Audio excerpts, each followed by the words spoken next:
أي مركب معمول كان أقرشين أين وردير قبل دارين إنه وجود باللوجو تلاقيه دنانين إنه جودي وتلام اللوجو تلاقيه دقة إنه استبدك عن حاجة الله نافين اللوجو الله تلام حاجة قرب اللوجو تلاقيه dadkeena loo qorshay 10 sano halgamay oo aan waxaan aan meesha yaala isla aragnay oo wuxuu yahay maanta in lagu sii dagi karayo oo lagu sii siri karayo koobiyadii uu arki jiray in laga bixiyo khudbadihii baa noo bilaabanaya wiilasha taagtaagan inoo fariista gabdhaha sidoo kale waa mahadsantahay Allah idin sharfo Allah idin xifdiyo madaxdii baa noo fadhida maxaa Abdullahi أبو معسل عشري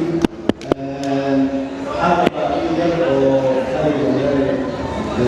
ورسينا كده وكيو جيلي مرات سوي ساعين سوى كل السعودة أو هي مليون ولا بدي يسكتوا وصار سنة إن شاء الله بإذن الله الكريم سيد حياته هو السكر بدي وحكي قبلنا دونا في العام ليه سنة طويلة دونا هذه هاي هذا بدي يصير وسائل شركة حياة بإذن الله الكريم يلي وحنضيف منها بدي تطلع مع شركة سواء شيء بدي أعرف إن شاء الله بإذن الله الكريم سواء شيء يسوي السبيل بس يا أخطبها أخطبها مع شركة سواء عملي ساعة خطبها الآخر بدي أوصل للطاق هذه هذا شركاتنا هذه لا هي سوشيال على سوشيال ما مشري كنا وقت ونوال بإذن الله كريم رمضان لا نصوف ولا وقت عبادات نصوف ولا شري كلنا نقول إن شاء الله بإذن الله كريم إلهي عمر داري عثمان هاي نقول كارسيو إلهي عبادات الصومان هاي نقبله بإذن الله الكريم هذا لو حنوية يا هذا النوفة تلي وأهنا مروة وقاس مروة مكتوبة مروة قراءة حوار مروة كذب مدحنا ماشي شوفتي أنا واحد شوفتنا هاي تخوصنا يعني وهاي استوية لكن الواحد نتذكر كلامها مرني شكل مشير هو يصير يعني وشو حلو من الشركة اللي هاي ويسقى حتى أول تقول يعني قصة الموضوع صعب هكذا تشوفني ده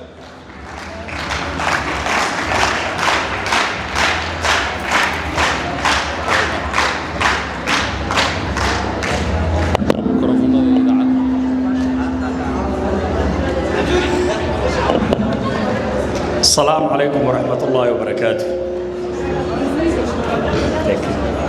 That's it. أوغادين يا حرودو. أوغادين يا حرودو. ورام حيوس بالله الله قعدت كرلو بتجي. أوغادين يا حرودو. قميص وهادعو.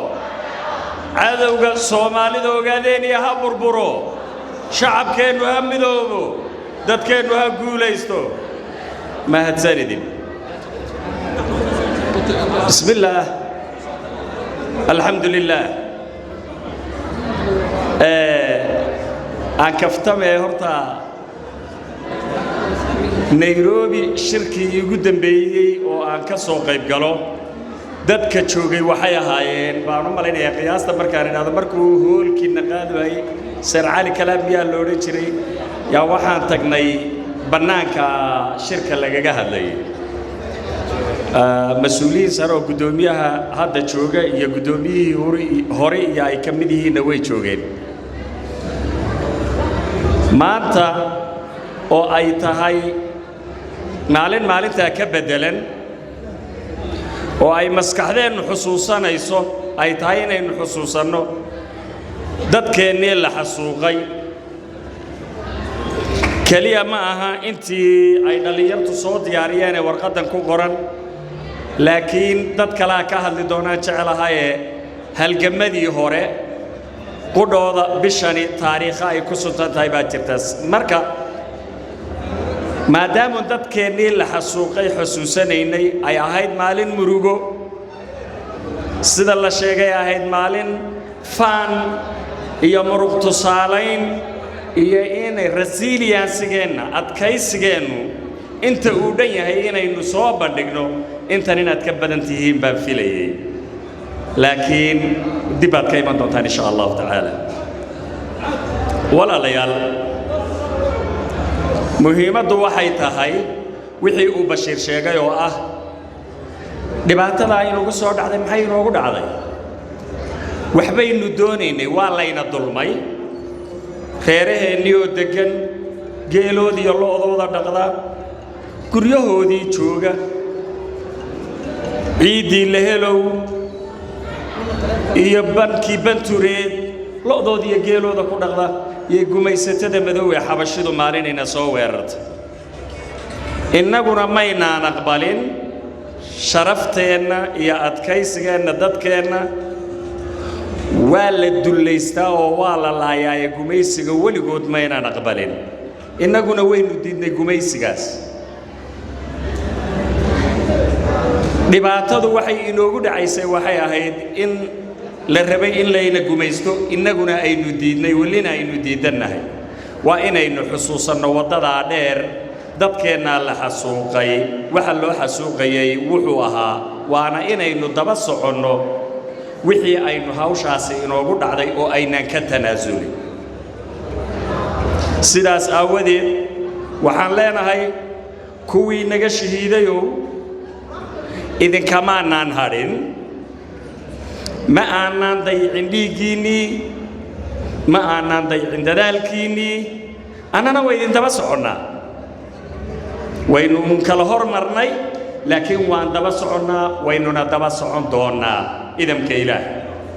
guushana ilaahay baa goortu doona bixiya innagana dadaalkeenna ma yaraysanayno mar sidaasaynu leenahay marna waan faanaynaa oo laabtaan garaacaynaa adduunku waxa uu ku faanaayay ma aha ruux beer falay iyo mid lacag badan sameeyey iyo ma aha waxa lagu faanaa haliyayada hiirooga waxa la yidhaahdo ee la sheegayo waxaa weeye kuwa hura naftooda xilligooda dhiiggooda qaaligaa daadiya carruurtooda iyo reerahooda agoomeeya sidii ay yeeleen halgamayaasheennii muddada dheer soo halgamayey ilaa axmed guray iyo ilaa innaga iyo imaam nuur iyo WSL iyo waxaasoo dhan marka waxaynu ku faanaynaa inaynu nahay dad halgamayaala oo aan xaqooda ka indhalayn oo aan ka hadhaynin dakaanadana ciddii ka gashay yaqaana marna aanna kaga daba hadhaynin ee meelay ku sintaba xaqoodana dhacsan doona aarna gudan doona weliba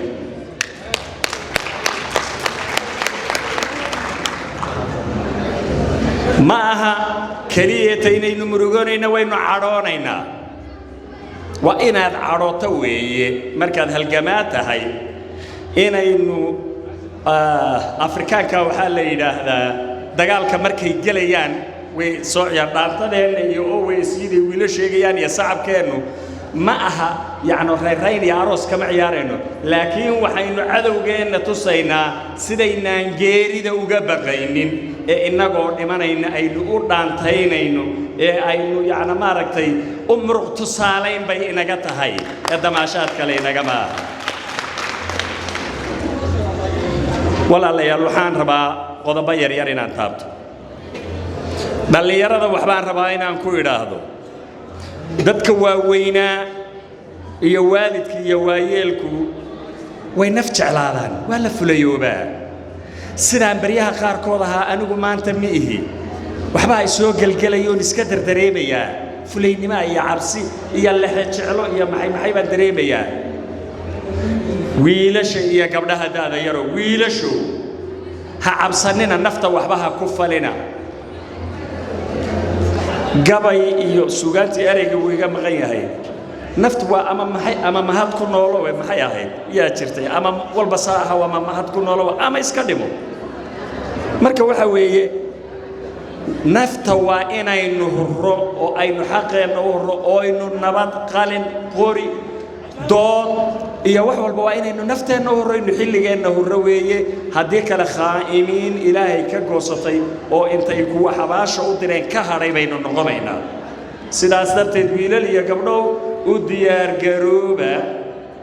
inaad xaqiina dhacsataan walaalihiinni idinka horreeya sharafkiina difaacayayna raadkoodii aad noolaysaan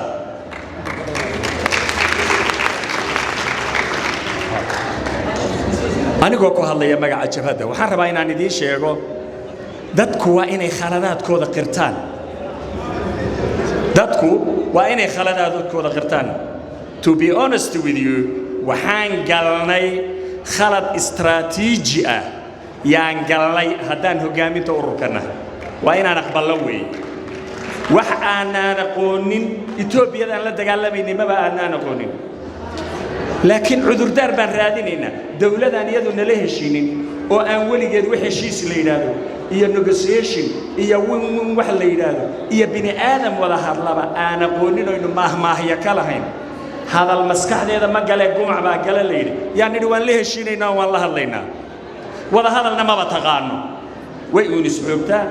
maxaa nasiray laakiin oon ku dagannay axmaarkii dhasaalaynahaayee istiqaalooday yidhi xilkii waan tiri warmalaha etoobiya way yar ilbaxday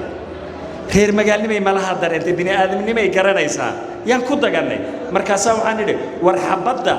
bal malaha aynu tijaabinno etoobiya hal kalaas waxay iyagu zero kafil yidhaahdaan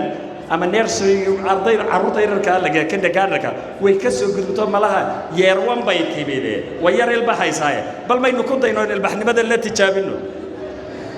su'aalo badan baan kaga jawaabnay arrintaa laakiin waxaan rabaa inaan idiin sheego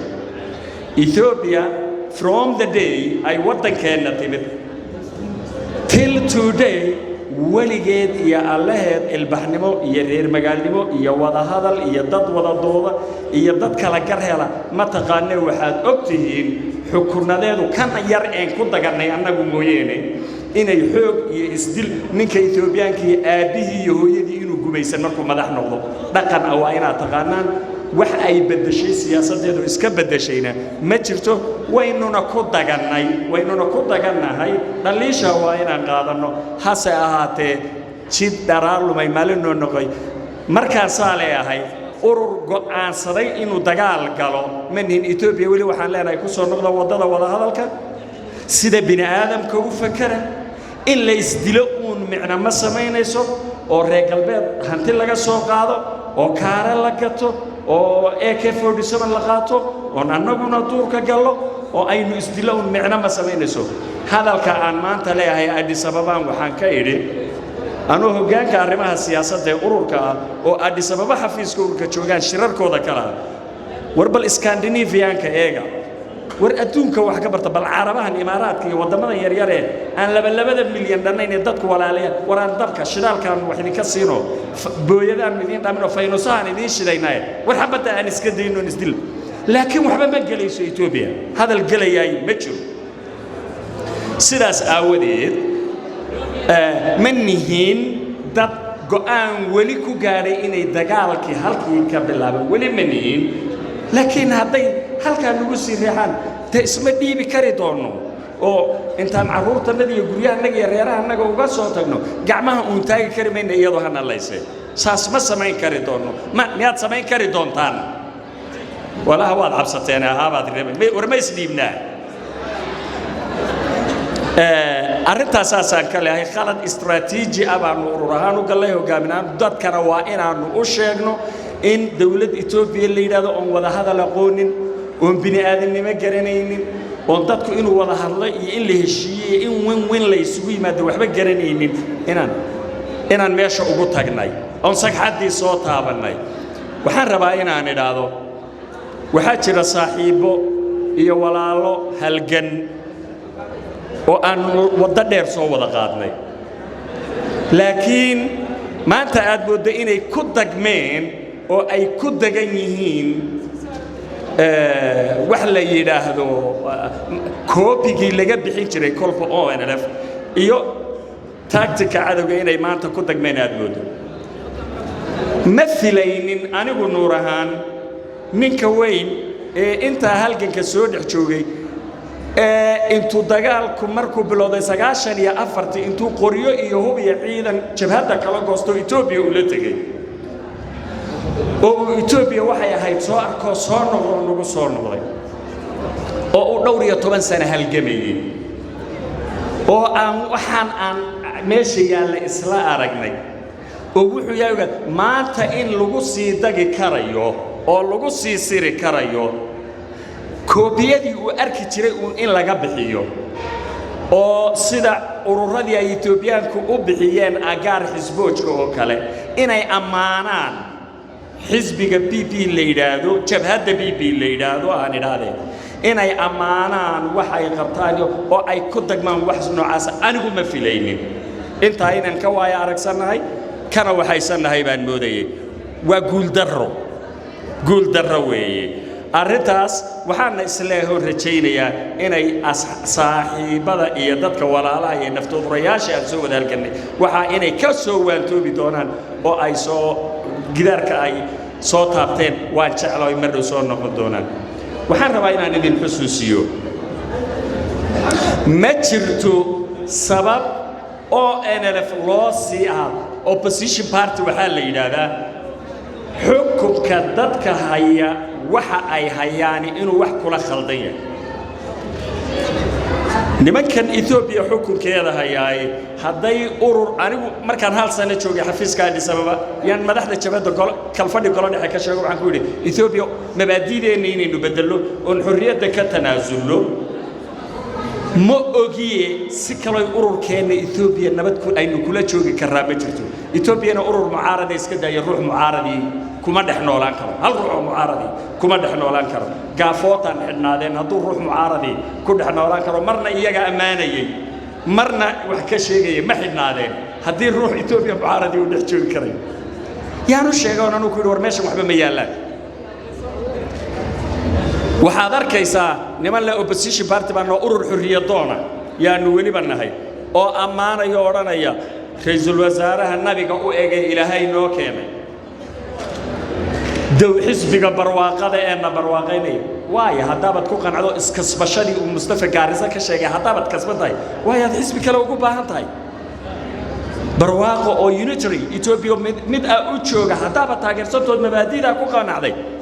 oo NLF gooni u goosado inay xorowdo doonaysa mabaadiida totally waan dumisay sidaas darteed you don't need inaad xisbi kale si ahaato you have to join them waa inaad kuwa ku biirta weey marka inaad magaciisii jiitood si rafaadisay doesn't make sense intaas macna ma sameynayso sidaas aawadeed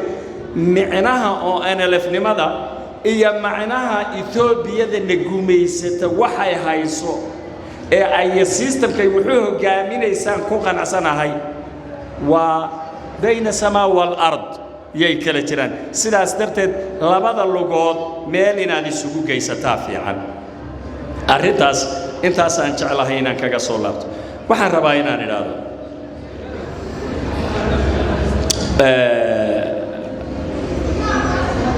dadku bini aadamkiihi waxay kaga bedelan yihiin xayawaanka waa fikirka iyo yani aqliga weeyaan aqligaagu waa inuu saadaalin karo oo uu ku tilmaami karo waxa ka horeeya wada hadaad gaadho wado anticipation waxa la yiraahdo waa inaad samayso traffic light ka markaad soo approach gareynayso ku soo dhawday waa inaad naftaadu sii saadaaliso ma yellow buu kugu noqon ma cagaar buu ku sii ahaan miscas inta aad masaafada goynayso waa inaad garanayso weey markaynu saadaalino gaariga aynu saaranahay iyo masaafada uu socdo markaynu saadaalino markaynu eegno geopolitics iyo siyaabaha la isoo hayay iyo waxyaabaha dhacdooyinka markaynu aragno markaynu dhowrno dhaqankii Etoobiyaanka ee soo jireenka ahaa iyo sida maanta Ethiopia wax la yiraahdo cid difaacanayso leh ayna u jirin oo iyagii isu dilayaan waxaan rabaa inaan idinku bishaareeyo inay guusho hortiina taalo laakiin waxaan rabaa inaan idin idhaahdo ha qaadan karan waayina fursadda haddaad markaad hesho haddii aadan u diyaar garoobin oodan kii qaadan lahaa noqonin maybe someone else yaa qaadanaya ruux kala qaadanaya sidaas aawadeed dad yahow inaad toostaani waa shay muhiima oo aad saadaalisaan waxa dhacaya diyaar garowna inaad lahaataan kelmadaha ugu dambeeyaan raba inaan ku soo koobo waxa weeye gumaysiga Ethiopia kolba nooc buu inoo la dagaalamay waxaan aad uga xumahay dad kala qaybinayo maamulka hadda jira ee uu Mustafa iyo Abiy Ahmed ay hogaaminayaan kala qaybinaya markaan arko waxa odayaal baa hadda kamida magaalada joogo intay ka tageen Mustafa u dacwooday Abiy Ahmed amxaaradu afkooda ku hadla raali ahada ahmar mihi laakiin waxa la yiraahdaa lijuk amanya abatu danya wiilku ama ilmuhu isaga dad budcado dadka booba aabihina waa garsoore maxkamadda la keeli doonana aabiban war Mustafa shaqadii loo diray intii abdi loo diray buu qaban jiray aqligiisu in ku darsan jiray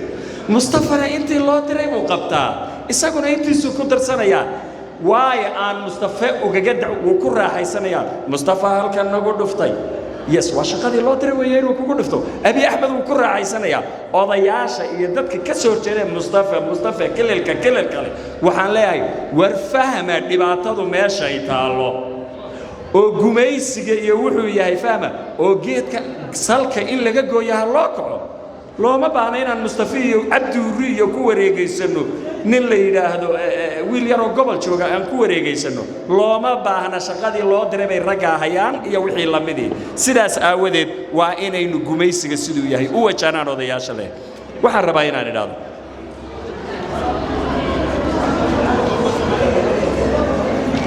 arrintu halkay ka jirto waa inaad saa u garato weeyaan haddaba Abdi Ilay